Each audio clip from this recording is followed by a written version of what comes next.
தேர்தல் அரசியலில் எங்க தலைவருக்கு தெரியும் எப்படி வெற்றி பெறணும். எங்களுக்கு அதனால எங்க தலைவருக்கு யாரை பார்த்தாலும் பயம் கிடையாது. அவர் சொல்லுவார், ஒருவேளை நம்ம நேர்மையா இருப்போம், ஒருவேளை ஆட்சியே கவர்ந்தாலும் என்ன அர்ஜுன் 3 மாசம் எலெக்ஷன் வரும், நம்ம 234 தொகுதி ஜெயிக்கிறதுக்கான வேலையை பண்ணுங்க. நம்ம கூட்டணி கட்சிகள்லாம் சொல்லுங்க, எதுக்கு நம்ம பயப்படணும்? நம்ம கூட்டணி கட்சி தலைவர் சொல்லுங்க, என் மனசுல நேர்மை இருக்கும் போது நான் எதுக்கு பயப்படணும்? இதுதான் எங்களுடைய தலைவர். அப்படி இருக்கும் பொழுது கலைஞர் பேரனா இருந்தான்னு, ஸ்டாலின் மகனா இருந்தான்னு, கொஞ்ச நாளுக்கு முன்னாடி இவங்க பிஜேபியில இருந்து ஒருத்தவங்க வந்து கம்ப்ளைண்ட் பண்ணாங்க. அப்துல்லா, நம்ம பேர் என்னப்பா,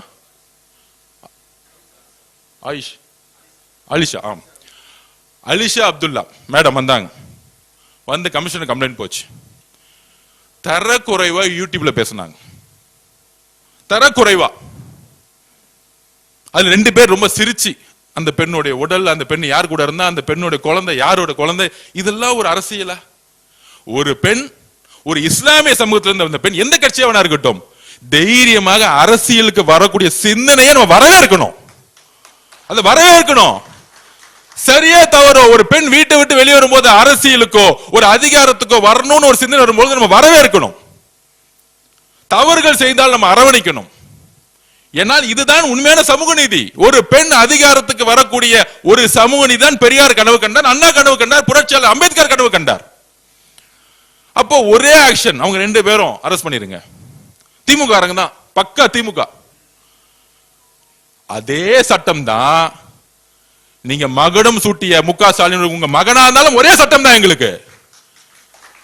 மனுநீதி சோழனுடைய ஆட்சி நடந்துகிட்டு இருக்கு. தான் மகனா இருந்தாலும் சட்டம் தன் கடமையை செய்யும் சொல்லக்கூடியவர் தான் எங்களுடைய முதலமைச்சர். தமிழக வெற்றி கழகத்தில் தவறு செய்யும் போது அடுத்த செகண்ட் பொதுச்செயலர் கட்சி விட்டு நீங்க அரெஸ்ட் பண்ணுங்கன்னு சொல்லிடுவார். இது வரைக்கும் 3 பேர் அரெஸ்ட் பண்ணிருக்காங்க. அந்த மாதிரி தமிழக வெற்றி கழகத்துடைய நிர்வாகிகள் யாரும் நீக்கல. அப்ப இந்த கட்சியை உருவாக்கியது, நாங்கெல்லாம் அமைச்சராக இங்க அமர்ந்திருக்கிறதுக்கு முக்கிய காரணம், ஏன் எங்களுடைய தலைவரை முதலமைச்சர் ஆக்கியதே தமிழ்நாட்டுடைய பெண்கள். அப்ப அந்த பெண்களை கொச்சையாக பேசும் பொழுது யாராக இருந்தாலும் சட்டப்படி நடவடிக்கை எங்களுடைய முதலமைச்சர் எப்படியும் எடுப்பார். அதுக்காக எந்த போராட்டம் நாங்கள் எதிர்கொள்ள ரெடியா இருக்கிறோம். ஏன்னா இது தமிழக பெண்களுடைய கோரிக்கை. நேத்துல இருந்து ஒட்டுமொத்த நேஷனல் மீடியாவும் ஒரு எதிர்க்கட்சி தலைவராக இப்படி பேசலாமா? டிஸ்கஸ்டிங் ஸ்பீச்சஸ் நேத்துல இருந்து ஆரம்பிச்சிட்டாங்க, ஆர்குமெண்ட் ஆரம்பிச்சிட்டாங்க. நம்மளுடைய மீடியா தான் லேட்டா இருந்திருப்பாங்களே, காலைல இருந்து ஆரம்பிச்சாங்க. பெண்கள்லாம் சமூக வலைத்தளத்துல இறங்கி அடிக்க ஆரம்பிச்சிட்டாங்க.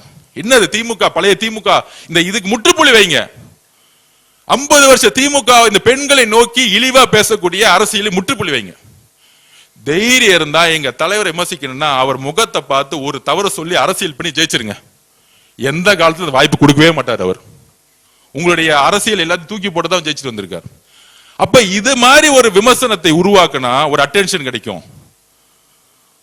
இதுதான் ஒரு கேவலமான பிறப்பாலே அந்த பிரச்சனை இருக்கு அவருக்கு. அவர் நல்ல டாக்டர் அனுப்பணும், சைக்காலஜி டாக்டர் அனுப்பணும். இதுதான் உண்மை. மனநல மருத்துவர்கிட்ட திரு உதயநிதி அனுப்பணும். ஓப்பனா சொல்றேன், உண்மை. ஒரு பெண்ணை நோக்கிய பார்வை இருக்கு பாத்தீங்கன்னா, அந்த பார்வை எங்க இருந்ததுன்னா பிறப்புல இருக்கும் போது ஏதோ பிரச்சனை இருந்தா தான் வரும். அந்த மாதிரி எங்க அம்மா அப்படி பார்க்க முடியுமா? எங்க அக்காவை தங்கச்சி அப்படி பார்த்து நான் பேச முடியுமா? சொல்ல முடியுமா? சொல்ல முடியாது, சொல்ல வராது. உங்க குடும்பம் மட்டும் உங்களுக்கு புனிதமும் பெருமைனா எங்க தலைவர் தமிழ்நாட்டில் இருக்க எல்லா பெண்களையும் புனிதமும் பெருமையா பார்ப்பார். அவங்களை நீங்க டச் பண்ணீங்கன்னா ஒரு குரல் கொடுப்பார், யாராக இருந்தாலும். அதான் சொன்னேன் நான். ஆலிஷா மேடத்தை கம்ப்ளைண்ட் வாங்கணும்னு ஆக்ஷன் எடுத்தாங்க இல்லையா? யாரா இருந்தா உடனே விமர்சனம். இந்த பத்திரிகை அந்த பத்திரிகை அந்த மஞ்சள் பத்திரிகை எல்லாம் முதல் ஒழிச்சு விடணும். எல்லா பத்திரிகை யாரெல்லாம் பெண்ணை நோக்கி விமர்சனம் பண்றாங்களோ தவறு அது. ஒரு பெண் வீட்டை விட்டு வரும்பொழுது, அதிகாரத்துக்கு வரும்பொழுது, எம்எல்ஏ மினிஸ்டரோ வரும்பொழுதோ இல்ல தொழில்துறையில் வரும்பொழுதோ அவங்களை நீங்க உடல் மொழியா கை வச்சாலே அடுத்த செகண்ட் கொஸ்டின் வரும். ஏன் இங்க இருக்கக்கூடிய இங்க எக்ஸாம்பிள் சொல்லிடுறேன். இங்க தொழில்துறை அமைச்சராக கூடிய கீர்த்தனா மேடம் அப்பப்ப கடுமையான விமர்சனம் வரும் திமுக ஐடி விங். அதுக்கான காரணம் என்ன தெரியுமா? இப்ப நான் உண்மையா சொல்றேன். தொழில்துறையில லாஸ்ட் 5 வருஷமா ஒவ்வொரு நிறுவனங்களுக்கும் ஒவ்வொரு பாலிசி எடுத்திருக்காங்க. அதாவது ஒரு நிறுவனுக்கு ஒரு சப்சிடி பாலிசி, இலவசம், டாக்ஸ்ல ரிலாக்ஸ், இது மாதிரி. இன்னொரு நிறுவனங்களுக்கு லேண்ட் ஃப்ரீயா கொடுக்குது. இது ஒரு ஊழல், பெரிய ஊழல். இந்த ஊழலோட ஃபைல் எடுக்கிறாங்க. அந்த ஊழல் பண்ண அமைச்சர் யாரு? முன்னாடி டிஆர்பி ராஜா. டிஆர்பி ராஜா இன்னைக்கு எந்த பொசிஷன்ல இருக்காங்க? திமுக ஐடி விங்கோட செக்ரட்டரி. இப்ப புரியுதா? திமுகவுடைய ஐடி விங் செக்ரட்டரி ஏன் ஒரு பெண்ணை, ஏன் இந்த அமைச்சரை டார்கெட் பண்றாங்கன்னு தெரியுதா? ஏன்னா அந்த ஊழல் வெளியே வந்துடக்கூடாது. வெளியே வந்துச்சுன்னா அவர் மாட்டிக்குவார். அப்ப ஒருத்தரை நெகட்டிவ் பண்ணு, அந்த கேரக்டர் நெகட்டிவ் பண்ணு, அந்த பெண் அமைச்சரை நெகட்டிவ் பண்ணு. அப்ப திமுகவுடைய ஒட்டுமொத்த ஐடி விங்க செயல்படும். சிறு சிறு தவறுகளை தவறு சாரின்னு சொல்லிட்டு போறதா நம்மளோட சட்டமன்ற உறுப்பினர். ஆமாங்க, தவறு செஞ்சுட்டாங்க, மன்னிச்சுக்கோங்க. உங்களை மாதிரி ஊழல் கொள்ளடிச்சு, உங்களை மாதிரி எல்லா அநியாயம் பண்ணக்கூடிய சட்டமன்ற உறுப்பினர் நம்ம கிட்ட கிடையாது. தவறுகள் செய்தா சாரின்னு சொல்லிட்டு போயிட்டு அடுத்த தவறு செய்யாம போயிட்டே இருப்பாங்க. we are learners. நாங்கள் கற்றுக்கொண்டு இருக்கிறோம். ஒரு ஸ்கூலுக்கு போறோம், ஐயோ அந்த இடத்துல பாத்ரூம் சரியில்லை, ஐயோ அந்த ஸ்கூல் சரியில்லை. இது ஒரு வீடியோ எடுத்து நம்ம சமூகத்தில் போகணும்னு ஏன் சொன்னோம்னா, இந்த அநியாயம் நடந்துட்டுன்னு காமிக்கிறதுக்கு. அது ரீல்ஸுக்காக கிடையாது.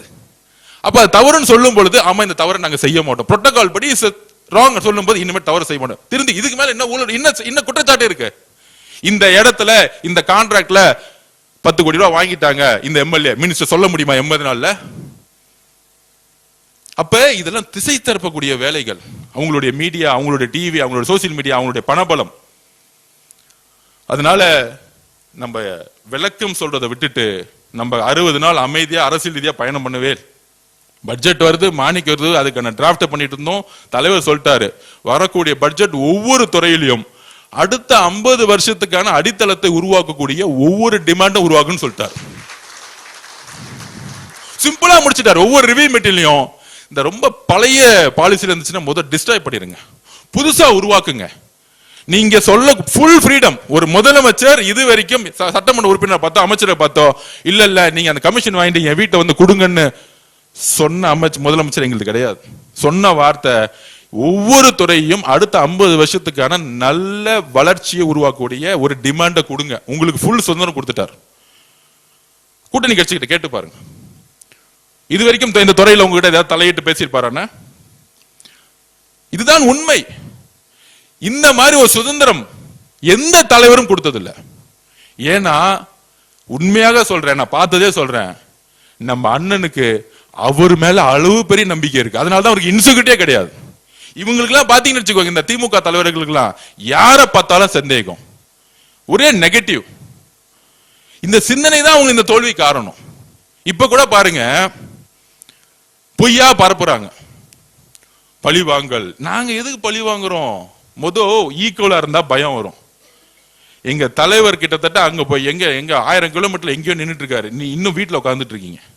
வீட்டுல உட்கார வச்சுட்டோம் ஆல்ரெடி, உங்க அப்பாவே உட்கார வச்சுட்டோம். நீங்க என்னப்பா என்ன 5 நிமிஷம் போதும். சேப்பாக்க ஜெயிச்சதுக்கு காரணம் ஐஎம்மும் காங்கிரஸும்.